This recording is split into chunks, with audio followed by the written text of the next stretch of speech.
আসসালামু আলাইকুম everyone, welcome to new video. কী অবস্থা তোমাদের? আশা করি তোমরা প্রত্যেকেই ভালো আছো। আলহামদুলিল্লাহ, তোমাদের দোয়ায় আমিও অনেক ভালো আছি। আজকে গ্যাস ছাড়া রান্না করা হবে, অর্থাৎ মাটির চুলায় রান্না করতে হবে। এক চুলায় ভাত আর অন্য চুলায় সবজি বসাই দিয়েছিল আম্মু। আর এই চুলার মধ্যে আমি আমার ডায়েটের জন্য ওটস খিচুড়ি রান্না করতেছিলাম।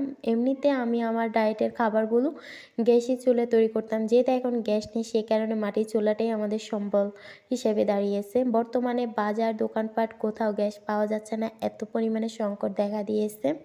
তারপরেও আমরা যারা গ্রামে আছি তাদের জন্য সুযোগ সুবিধা অনেক থাকে, মাটির চুলায় রান্না করার মতো সুযোগটাও তারা পায়। কিন্তু যারা শহরে আছে তাদের জন্য তো এটা খুবই কষ্টকর। আর গ্যাস না থাকার কারণে আমার ডায়েট মেনটেন করাটাও কষ্টকর হয়ে যাচ্ছে, কারণ ডায়েটের খাবারগুলো একটু সুন্দরভাবে তৈরি করতে হয়, যেহেতু হেলদি উপায়ে তৈরি করতে হয়। আর মাটির চুলা আমি এমনিতে রান্না করতে পারি না, আমার কাছে বিভ্রান্তিকর মনে হয়। যাই হোক, এখন কিছুই করার নেই, পরিস্থিতি শিখে যেহেতু অবশ্যই মেনে নিতে হবে। আপনাদের সাথে কথা বলতে বলতে কিন্তু আমার খিচুড়ি রান্নাটা কমপ্লিট হয়ে গেছে। এখানে ছিল ওটস খিচুড়ি, মরিচ ভর্তা, ডিম মামলেট আর হচ্ছে এক পিস মাছ ছিল। আজকে এই পর্যন্তই রইল। আল্লাহ হাফিজ।